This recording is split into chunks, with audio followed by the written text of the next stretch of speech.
Bismillahirrahmanirrahim. La yukallifullahu nafsan illa usaha. Salat nggak bisa berdiri, duduk nggak bisa duduk, berbaring nggak bisa tepat waktu, dijamak, buru-buru, dikosor, lupa, diqadha, tapi jangan istiqomah. Setiap hari qadha subuh. Nah, ini istiqomah. Ini artinya teman-teman, Allah tuh pengen memudahkan kita zikir. Tapi jangan mentang-mentang Allah memudahkan kebaikan untuk kita, lantas kebaikan itu jadi bernilai murah bagi kita. Enggak. Sesuatu yang mudah di sisi Allah tidak selalu murah. Itu kan mindset manusia ya. Yang mudah itu jadi murah kan? Yang susah itu jadi berharga, mahal. Yang langka makin mahal, makin langka makin mahal. Allah enggak kayak gitu. Matematika Allah bukan makin langka makin mahal. Justru makin dekat kepada Allah, walaupun itu mudah, maka itu makin mahal. Sekedar mengatakan Masya Allah, itu tuh mahal banget. Sekedar mengatakan Bismillah, itu tuh mahal banget. Tapi mudah Ustadz, semua orang bisa lakuin. Gak apa-apa, karena ketika dia melakukan itu gak akan mengurangi hak kita. Itulah bedanya dunia dengan akhirat. Dunia kalau orang dapat, bagian kita berkurang. Akhirat orang dapat, bagian kita sama sekali tidak terganggu. Malah kalau orang dapatnya lewat kita, bagian kita bertambah. Kalau dunia susah hitung-hitungan kayak gini, karena memang kecil, direbutin rame-rame. Akhirat itu besar, direbutin sedikitan. Kata ulama, dunia itu nikmat yang sedikit, direbutin rame-rame. Akhirat nikmat yang banyak, direbutin sedikitan. Sehingga tidak akan pernah berkurang, apalagi menjadi persaingan yang tidak sehat. Zikrullah. Sehingga Allah mengatakan uzkurullaha dzikran katsira. Ingatlah Allah sebanyak-banyaknya. Itu poin pertama, teman-teman. Poin kedua, apalagi fadilah dari zikrullah selain yang disampaikan Nabi di dalam hadis riwayat Tirmidzi tadi. Apa sih yang kita dapat lagi kalau kita ingat Allah, kalau kita sebut Allah, mention Allah kalau bahasa sosmed? Ada orang gak sepakat dengan istilah mention. Emang Allah punya sosmed. Ini namanya tarjamah. Nge-mention Allah itu bahasa Inggris, kemudian jadi bahasa sosial media. Arti nge-mention apa? Menyebut atau memanggil atau apa namanya? Ya mention. Menyebut orang yang dimaksud gitu. Nah, kalau misalnya kita mention Allah dalam aktivitas kita, bismillah. Kan ringan kan? Itu udah zikir loh. Jangan berpikir zikir itu hanya sekedar subhanallah, subhanallah, subhanallah, subhanallah. Enggak. Zikir itu yang disebut dengan qiyaman, wa qu'udan, wa ala junubihim, dalam keadaan berdiri, dalam keadaan duduk, dalam keadaan berbaring. Maksud dari ayat itu tuh total dari daily life kehidupan kita, itu kita bisa zikir sama Allah. Dengan minimal mention Allah dalam setiap aktivitas kita. Memulainya bismillah. Menyudahinya alhamdulillah.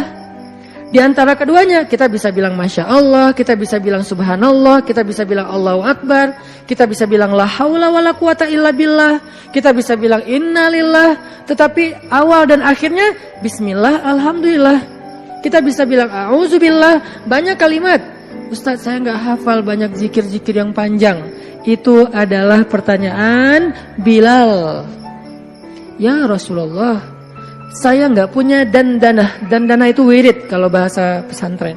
Saya tuh nggak punya wirid yang panjang seperti Nabi dan Ibnu Abbas. Ibnu Abbas itu sahabat Nabi yang ilmunya banyak.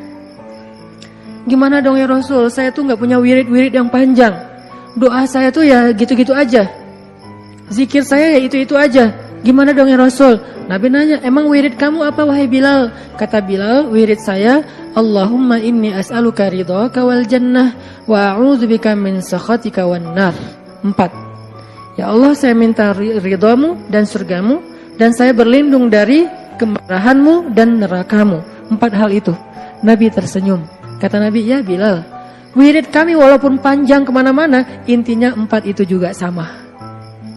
Ini betapa Nabi itu orangnya tidak mau menyusahkan. Allah tidak pernah menyusahkan hambanya, Nabi tidak mau menyusahkan umatnya.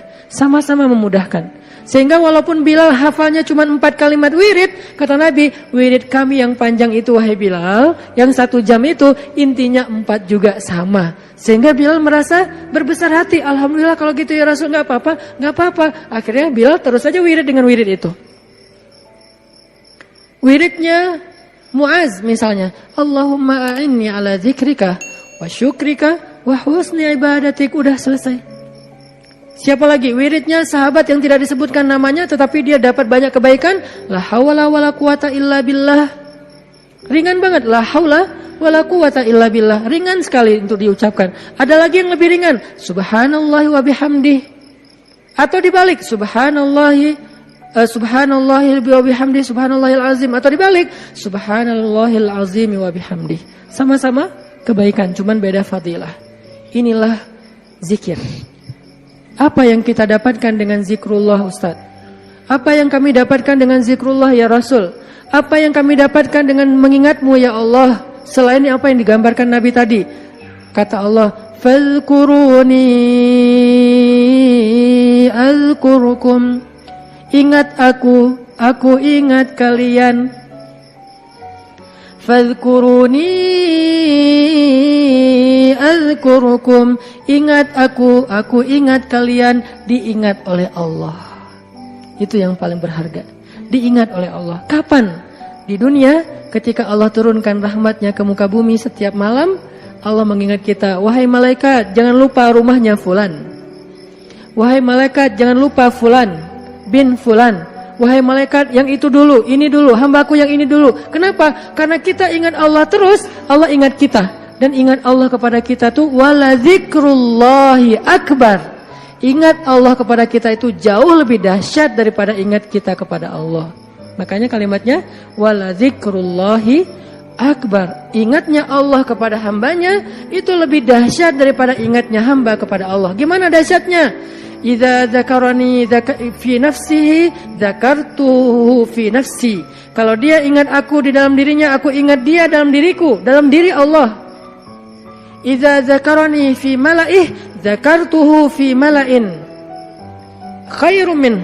Kalau dia ingat aku dalam majelisnya, aku ingat dia dalam majelis yang lebih baik dari itu. Idza taqarraba ilayya shibran taqarrabtu ilaihi zira'an. Kalau dia mendekat kepadaku sejengkal, aku mendekat kepadanya sehasta. Kalau dia mendekat kepadaku zira'an sehasta, aku mendekat kepadanya ba'an sedepah. Kalau dia datang kepadaku berjalan, aku datang kepadanya berlari. Wala dzikrullahi akbar. Ingatnya Allah kepada hambanya lebih dahsyat daripada ingatnya hamba kepada Allah. Lebih duluan. Makanya kalau kita spontan ingat Allah, Masya Allah, ini nikmat dari Allah. Allah juga akan spontan lebih dahsyat dari itu ingat kita. Nih hambaku, nih hambaku, nih hambaku. Sehingga ketika Allah punya hadiah untuk hamba-hambanya di muka bumi, kita duluan yang diingat. Kesini dulu sebelum yang lain. Kenapa? Fadhkuruni adzkurkum. Ingat aku ingat kalian. Itu satu. Nanti di padang mahsyar, Allah juga akan mengingat kita. Di antara sekian miliar hamba-hambanya, jin dan manusia. Kok bisa Allah manggil nama kita? Wala dzikrullahi akbar. Allah itu gak pernah lupa. Allah mengingat kita lebih dahsyat. Sehingga tiba-tiba di padang mahsyar, nama kita dipanggil Allah. Fulan bin fulan. Labbaika ya Rabbi. Saya ya Allah, ada apa ya Allah? Langsung Allah datangkan kendaraan cahaya. Kita dijemput oleh malaikat dengan keadaan tersenyum. Kemudian kita dibawa di bawah zilalur rahman, naungan Allah yang maha rahmat. Panggil lagi nama yang lain. Fulan bin fulan. Labbaika ya Rabbi. Aku penuhi panggilanmu ya Allah. Datang masuk dalam naungan Allah. Lalu nanti di surga, fulan bin fulan masuk lagi ke surga lebih dulu. Bi ghairi hisab kalau perlu, tanpa hisab. Wala azab, dan tidak diazab. Kenapa? Wala zikrullahi akbar. Makanya ingat Allah di dunia. Nanti Allah bakal ingat kita di akhirat. Dan ingat Allah itu lebih dahsyat daripada kita. Itu satu dari makna fadhkuruni adzkurkum. Makna yang lain kata ulama tafsir dari kalimat fadhkuruni adzkurkum, ingat aku ingat kalian, maksudnya ingatlah aku ketika kalian senang, nanti aku juga akan ingat kalian ketika kalian susah. Itu tafsir kan banyak ya, dan semuanya insyaallah ada argumentasi ilmiah dan dalil. Berarti semuanya bisa dipakai. Bisa ingat di sini artinya kita ingat Allah di dunia, Allah ingat nanti kita di akhirat. Kita ingat Allah ketika dapat nikmat, Allah nanti ingat kita ketika menambahkan nikmat. Atau kita ingat Allah ketika kita senang, nanti Allah akan ingat kita ketika kita susah. Gimana mengingat Allah ketika kita senang? Mudah, bilang aja alhamdulillah. Gampang kan? Saya enggak mengatakan harus selamatan, potong sekian kambing. Tapi kan itu syukur Ustaz. Iya enggak apa-apa, tetapi yang paling ringan dulu kita belajar, yang paling simpel dulu aja deh. Biar kita enggak beralasan, susah Ustaz untuk mengingat Allah ketika kita senang, harus manggil anak yatim, harus bikin selamatan di rumah, riweh. Enggak usah riweh-riweh, udah aja bilang alhamdulillah. Mau lebih panjang dikit, hadza min fadli rabbi, ini anugerah dari Rabbku. Hadza rahmatun min rabbi, ini rahmat dari Rabbku. Mention Allah pokoknya ketika kita dapat nikmat, nanti Allah akan ingat kita ketika kita dapat masalah. Ada masalah, Allah langsung, hambaku ada apa? Allah langsung ingat kita. Dulu kamu ingat aku ketika aku kasih nikmat, sekarang kalau kamu ada masalah, aku akan ingat kamu dan membantu kamu dalam menyelesaikan masalah. Fadhkuruni adzkurkum. Itu janji Allah untuk orang yang berzikir. Semudah itu kita melakukannya. Dan sedahsyat itu balasan Allah kepada kita. Sehingga pertanyaan yang paling sederhana, kenapa kita malas berzikir? Dengan sekian banyak keistimewaan zikir itu, kenapa kita malas berzikir? Kenapa kita lebih bisa ngucapin banyak diksi, banyak kalimat, banyak kata, tetapi di dalam kalimat dan diksi-diksi kita yang banyak itu hampir gak ada kata Allah? Kok bisa? Giliran menyebutkan nama Allah katanya berat. Giliran menyebutkan sekian banyak diksi, kadang-kadang diksinya itu sampai kita tuh artikulasinya gak jelas, saking bahasanya gak biasa kita ucapin, tapi kita berusaha biar terkesan ilmiah. Ya, kan ada orang kalau ngomong tuh pengen ngeluarin kata-kata ilmiah yang susah kan. Dia hafal-hafal kalimatnya, kadang-kadang dia kayak pakai bahasa Inggris biar terkesan kayak educated gitu. Actually, apalagi kayak gitu-gitulah. Dia mencoba untuk mengucapkan kalimat itu seprononnya native speaker, biar terkesan dia tuh kayak kayak orang ilmiah banget, orangnya educated banget. Kalau dia teks, dia pakai teks itu walaupun sering salah huruf misalnya ya. Berusaha kan? Kok mampu gitu. Sedangkan mengucapkan Allah itu tuh prononnya gak perlu harus fasih-fasih amat. Kalaupun kita salah mengucapkan Allah jadi Allah, karena mungkin kita nggak terbiasa mengucapkan lafzul jalal dengan tafkhim, tetap Allah faham. La tahzan, jangan berkecil hati. Allah faham. Karena lafzul jalalah dari kata Allah ini mau gimana juga tetap bermakna Allah. Alif lam lam ha. Hilangin alifnya, tinggal lillah. Artinya milik Allah. Hilangin lam pertamanya, bacanya lahu, milik dia, yaitu Allah. Hilangin lam keduanya, tinggal hu, dia satu-satunya, yaitu Allah juga. Jadi tetap bermakna Allah. Sehingga apa susahnya kita bilang Allah? Apa susahnya kita bilang bismillah?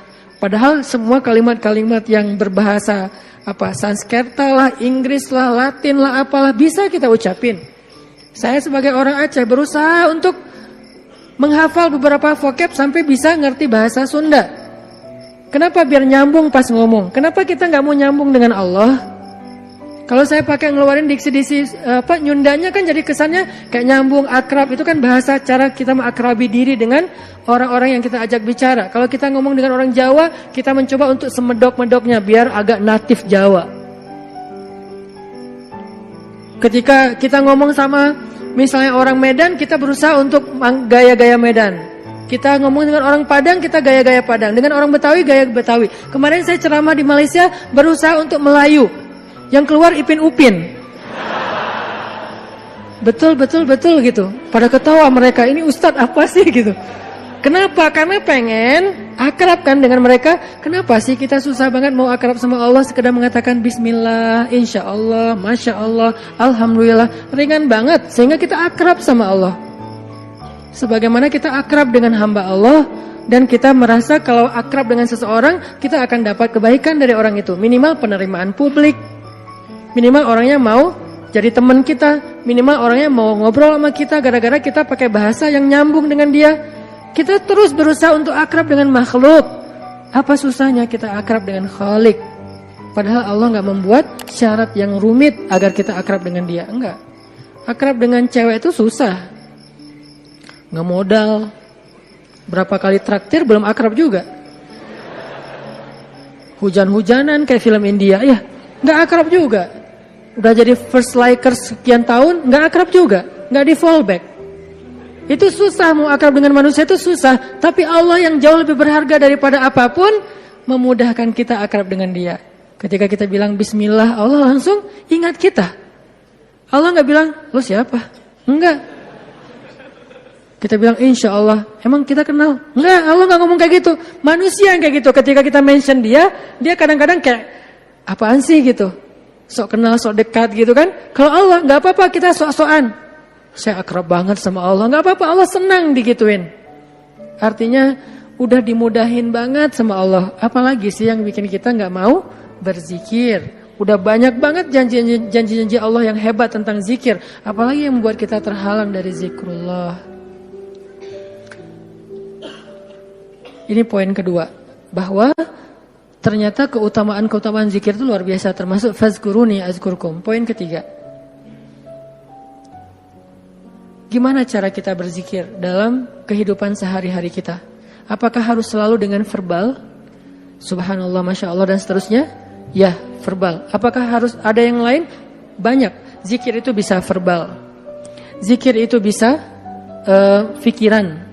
Ketika kita mengingat Allah, ketika kita berprasangka yang baik tentang Allah, itu namanya kita berzikir. Karena arti zikir itu bisa menyebut, bisa mengingat. Bahkan orang yang beramal solih, melakukan satu kebaikan karena Allah, itu juga termasuk berzikir. Bahkan dengan perasaan juga bisa berzikir. Gimana perasaan yang berzikir? Perasaan cinta kepada Allah itu zikir. Perasaan rindu kepada Allah itu zikir. Perasaan takut kepada Allah itu zikir. Perasaan kagum, takjub kepada kebesaran Allah itu zikir. Perasaan marah karena Allah, bukan kepada Allah. Marah karena Allah itu zikir. Benci karena Allah itu zikir. Malu itu zikir. Kalau perasaan kita itu diniatkan karena Allah, cuma niat, ringan banget, udah termasuk orang yang berzikir. Cuman nih niat, cuman ingat, udah masuk orang yang berzikir. Orang yang wadzakirin-Allah katsiran wadzakirat, orang yang mengingat Allah sebanyak-banyaknya. Ingat, kapan kita ingat Allah? Banyak, dalam setiap adegan kehidupan kita. Dan mengingat Allah itu tematik, gak harus selalu mengingat Allah dalam arti Allah. Oh ya, saya ingat Allah. Enggak, itu kurang tematik, kaku. Ingat Allah itu tematik. Kalau misalnya kita lagi sabar, ingat Allah, Allah Maha Penolong. Kalau kita lagi dalam masalah, kita ingat Allah, Allah Maha Penolong. Kalau kita dapat rezeki, ingat Allah, Allah Maha Baik. Kalau kita lagi sendiri, ingat Allah, Allah Maha Menemani. Kalau kita mentok dengan ujian kita ingat Allah, Allah Maha Memberi jalan keluar. Kalau kita merasa dikhianati, Allah Maha Menghargai. Kalau kita merasa kehilangan, Allah Maha Mengganti. Ingat Allah itu dalam tema-tema kehidupan kita yang banyak. Kalau kita bingung, Allah yang Maha Memberi bimbingan dan petunjuk. Kalau kita kekurangan, Allah yang Maha Memelihara.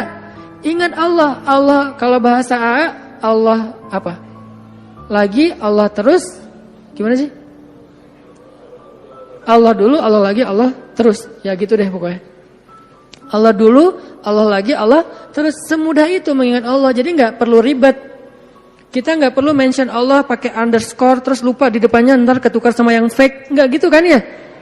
Itu mah sosial media. Kalau kita gak tahu dan gak hafal akunnya, apalagi gak follow, gak akan dimunculin kan pas kita ngetik gitu kan.